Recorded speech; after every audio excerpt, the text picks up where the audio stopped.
जोहार दोस्तों, मैं यूट्यूब चैनल द कंपेयर में आप लोग का स्वागत है। आज बहुत ही मतलब कि ना अच्छी बात है और खुद मुझे भी अच्छा लगा कि हमारे यहाँ भी एक से एक है। हम देख चुके हैं कि बहुत अच्छे अच्छे कलाकार है, खिलाड़ी है, वगैरह वगैरह। तो आज झारखंड की एक छोटा ज़िला, झारखंड का सबसे छोटा ज़िला है लोहरदगा। वहाँ के एक रहने वाला है जो बॉलीवुड तक का सफ़र तय करने के बाद 4-5 फिल्में अभी कर चुके हैं और हम लोग ने उस फिल्म को देख भी लिया है। जैसे कि उस फिल्म में पंचायत तो सुने होंगे, बॉलीवुड फिल्म। उसके बाद ग्राउंड जीरो, उसके बाद होता है बॉलीवुड बिट्स, हाल फिलहाल में रिलीज हुई है। तो लोहरदगा के रहने वाले एक साधारण परिवार से भी आते थे, वो एक साधारण गांव कल्चर से भी मतलब कि ना लोहरदगा ज़िला को पेशकश किया जाता है। और हम लोग का सोच जो जिस तरह ज़िला होता है, जिस तरह का रहन सहन होता है, तो उस सोच के हिसाब से हम लोग सपना भी छोटा ही देखते हैं।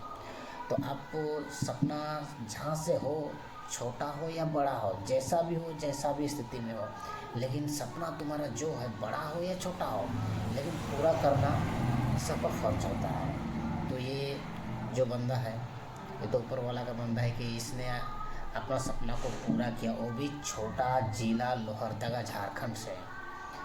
इसके लिए मैं शुक्रगुजार हूँ, उसको थैंक यू बोलता हूँ कि उसका मेहनत के लिए मैं उसको अपने तरफ से उसको हम मानते प्रेरणादायक, हम उसको आइडियल मानना चाहूँगा मैं उसे। चलिए तो उस शख्स से रूबरू कराते हैं खुद उसकी ज़ुबानी से ही।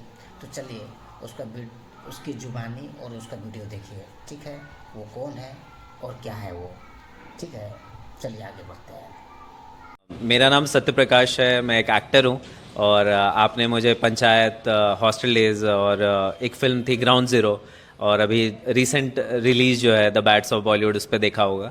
और मैं झारखंड के सबसे छोटे ज़िले लोहरदगा से हूँ।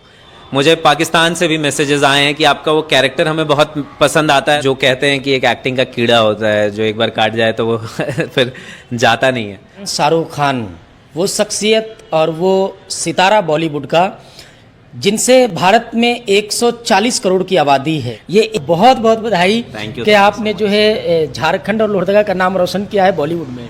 Thank you so much. और इतनी अच्छी तरीके से आपने मुझे इंट्रोड्यूस किया, उसके लिए थैंक यू सो मच। कि एक आप अपना परिचय बता दीजिए, कहाँ से रहने वाले हैं, ये सब बता दीजिए। मेरा नाम सत्य प्रकाश है, मैं एक एक्टर हूँ और आपने मुझे पंचायत, हॉस्टल डेज और एक फिल्म थी ग्राउंड ज़ीरो और अभी रिसेंट रिलीज़ जो है द बैट्स ऑफ बॉलीवुड उस पर देखा होगा। और मैं झारखंड के सबसे छोटे ज़िले लोहरदगा से हूँ और मेरी क्लास 10th तक पढ़ाई यहीं से हुई। उसके बाद मैंने क्लास 12th रांची से पढ़ाई की और उसके बाद मैंने इंजीनियरिंग की। तो इससे एक्टिंग में मूव करने से पहले मैं एक सॉफ्टवेयर इंजीनियर था। मैंने हैदराबाद बेस्ड कंपनी में 3 साल काम भी किया। उसके बाद जो कहते हैं कि एक एक्टिंग का कीड़ा होता है जो एक बार काट जाए तो वो फिर जाता नहीं है। तो फिर उसी चीज़ को आगे परसू करने के लिए मैंने अपने जॉब को छोड़ा और कोविड के वक्त मैं बॉम्बे मूव किया। फिर मैंने अपनी ट्रेनिंग की और ट्रेनिंग अराउंड 1-1.5 साल करने के बाद, उससे पहले मैं कॉलेज में काफ़ी एक्टिव था थिएटर सोसाइटी के साथ। वहाँ मैं उनके साथ थिएटर कर रहा था, शॉर्ट फिल्में कर रहा था, हम नुक्कड़ नाटक करते थे। तो अलग अलग कॉलेज फेस्टिवल्स में हम जाते थे। तो वहाँ पे वो जो शौक़ था, क्योंकि मुझे बचपन में क्रिकेटर बनने का मन था और मैं यहाँ डिस्ट्रिक्ट लेवल क्रिकेट भी खेल रहा था। लेकिन फिर पढ़ाई क्योंकि बहुत इंपॉर्टेंट थी, पापा के खुद के स्ट्रगल्स थे उनकी लाइफ में, तो पहली प्रायोरिटी उन्होंने हमेशा पढ़ाई को दी है। फिर पढ़ाई की वजह से मैंने इंजीनियरिंग की, लेकिन जॉब करते वक्त 2-2.5 साल मैंने जॉब की, वो भी बहुत अच्छा चल रहा था, अच्छी पैकेज भी थी। बट कहीं ना कहीं एक टेस्ट थी कि करना तो एक्टिंग ही है, करना सिनेमा है। और इसी वजह से मैं कोविड के बाद बॉम्बे मूव कर गया और मैंने फिर अपनी जर्नी की शुरुआत की। लोहरदगा में आपकी पढ़ाई कहाँ से हुई है? और आपने कहा कि 10th यहाँ से किया, कहाँ से किए हैं? मैंने क्लास 10th तक की पढ़ाई यहाँ पे MBDAV स्कूल है, वहाँ से की। और मैं उससे पहले हम पुणे में रहते थे, मेरे पापा आर्मी में थे, AFMC में। तो वहाँ से क्लास 2nd में, जहाँ तक मुझे याद है, हम लोहरदगा आ गए थे और क्लास 2 to क्लास 10th मैंने MBDAV से अपनी पढ़ाई कंप्लीट की। एक्टिंग के क्षेत्र में जाना है, बॉलीवुड में जाना है, कब मन में ख्याल आया? तो वो एक पल था। जैसा कि मैंने बताया, इंजीनियरिंग के टाइम पे हम काफ़ी एक्टिव थे, अलग अलग कॉलेज फेस्टिवल्स में पार्टिसिपेट करते थे। तो एक पल था जब IIT खड़गपुर, जो कि ईस्ट इंडिया का सबसे बड़ा कॉलेज फेस्टिवल होता है, तो वहाँ पे थिएटर में हम 4th आए थे। उसके बाद मैं नाराज़ होकर बैठा हुआ था, तो एक मेरा दोस्त था, वो जा रहा था मोनो एक्ट के लिए। मैंने बोला कहाँ जा रहा है? उसने बोला मोनो एक्ट के लिए जा रहा हूँ, और मैंने रजिस्टर नहीं किया हुआ था। बट मैंने बोला मैं भी चलता हूँ। फिर मैंने रजिस्टर किया और अराउंड 54 पार्टिसिपेंट्स थे। काफ़ी बाहर से भी लोग आए हुए थे, हर जगह से। और उन सब के बीच जब मुझे बेस्ट एक्टर का अवार्ड मिला, तो वो पल था जब मैंने डिसाइड किया कि हाँ, ये चीज़ है जो शायद मैं आगे अपनी ज़िंदगी में परसू कर सकता हूँ। सत्य प्रकाश जी, अभी तो आपने शुरुआत ही इतना धमाकेदार कर दिया है, सीधे किंग खान के बेटा के साथ में।